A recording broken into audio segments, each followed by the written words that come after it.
皆さんこんばんは、さちです。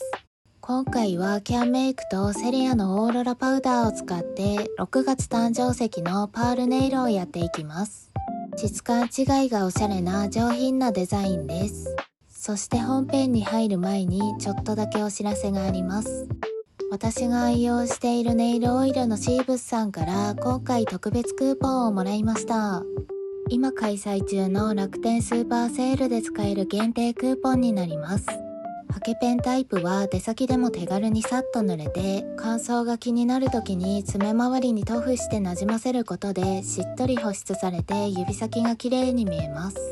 ベタつき感がなくさらっとした使用感です。キャップがロック式なので持ち運びにすごく便利ですよ。スポイトタイプはお家でのケアにおすすめ。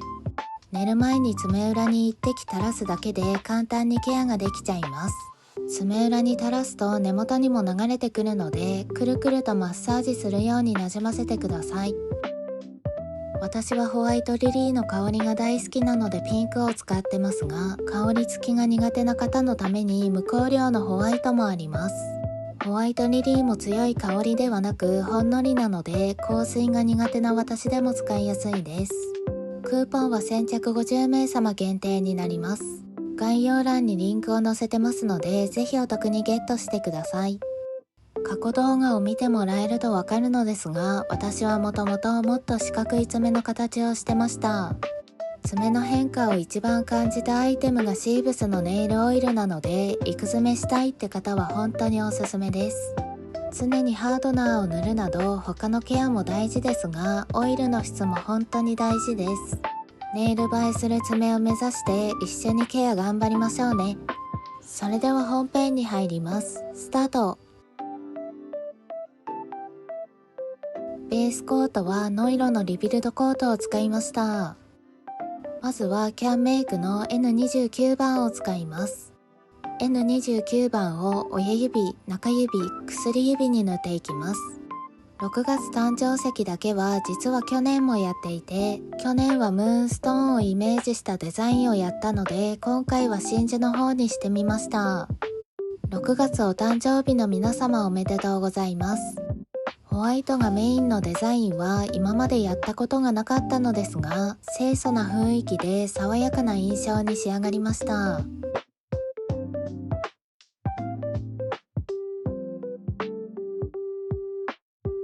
人差し指と小指にはキャンメイクの N115 番を塗ります。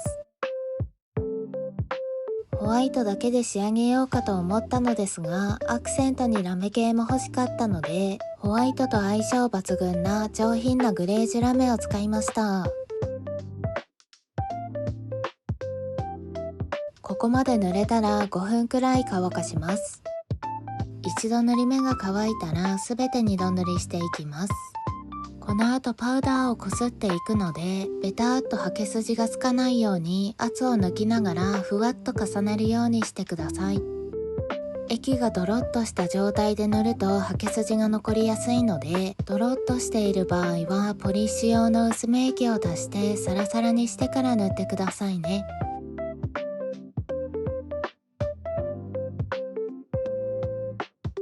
サブのラメの方はパウダーは使わないので、いつも通り普通に塗って大丈夫です。ラメはムラを気にせず塗れるから楽ですよね。ここまで塗れたら4分くらい乾かします。セリアのオーロラパウダーのホワイトを使います。ジャンコードはこちらです。キャップを外すと内蓋がついているので慎重に外します。少しペタッとするくらいまで乾いたら、アイシャドウチップにパウダーを取って親指全体にパウダーをつけていきます。まだこすらずに優しくトントンとつけていきます。チップを強く当てるとカラーがよれてしまうので、ふわっと軽い力でパウダーをのせるようにしてくださいね。ポリッシュの場合はパウダーを多めにつけておいた方が、こする時の摩擦が軽減されてカラーがよれにくくなります。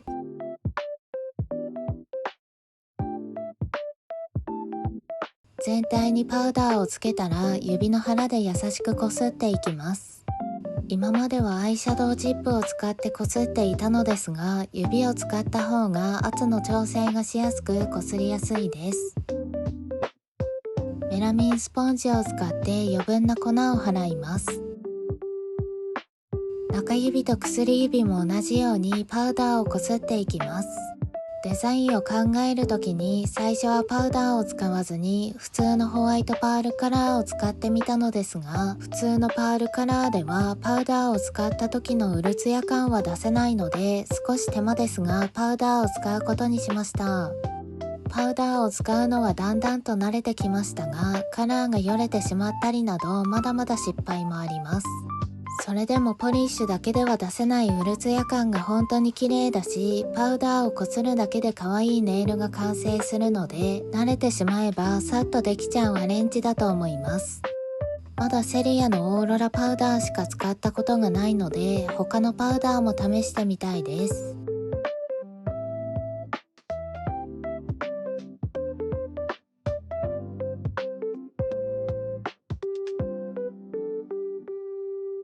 トップコートと細筆を使います。ミラーパウダーもすぐ使えるように用意しておいてください。トップコートをパレットに出して細筆全体になじませたら、親指の爪先にラインを描いていきます。歪んでも大丈夫なので、ゆるくカーブさせながら描いてください。ラインが描けたら9割くらい乾かします。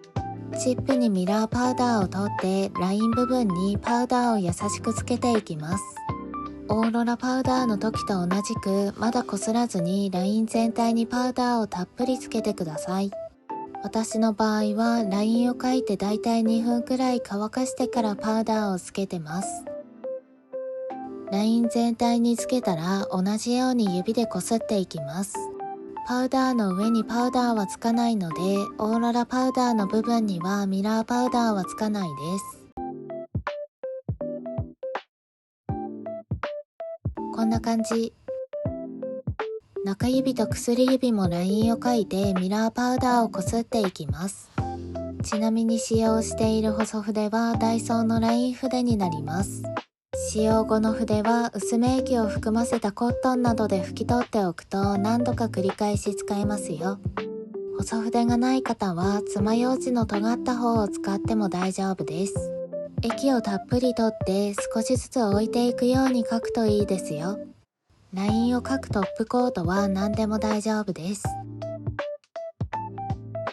オーロラのうるうるにミラーのツヤピカがすごく上品ですよね。パウダーはそのままチップでこすっても OK です。やりやすい方でお試しくださいね。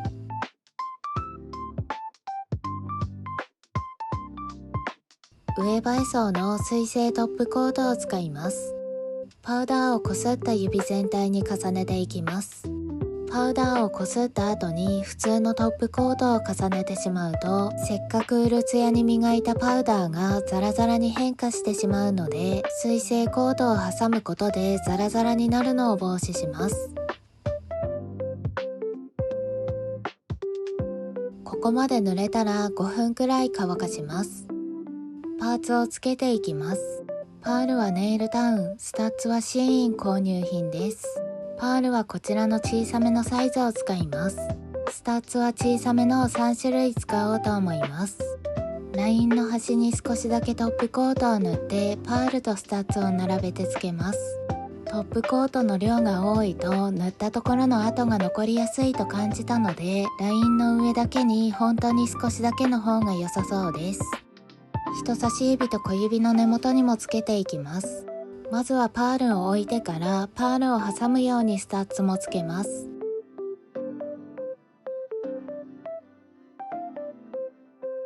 乾燥時間は取らなくて大丈夫です。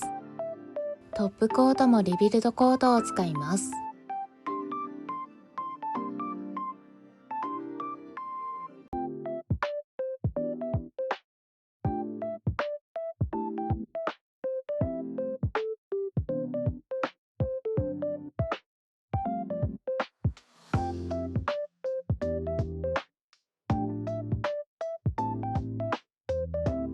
トップコートが濡れたら5分くらい乾かします。ここれで完成でも可愛いけど、今回は爪先だけマットコートを重ねます。ミラーラインより上側にだけマットコートを重ねます。質感違いがおしゃれだと思ったので爪先だけマットにしますが、ここはお好みで選んでみてください。マットコートは単体で使うと持ちが良くないので、トップコートを塗ってから重ねるようにするといいですよ。マットコートが塗れたら30分くらいしっかり乾かします。パールネイルの完成です。オーロラのうるうるとすりガラスのようなマット質感が上品な雰囲気で、まさに真珠って感じ。ミラーラインとパールパーツも大人っぽいですよね。使用したものをまとめます。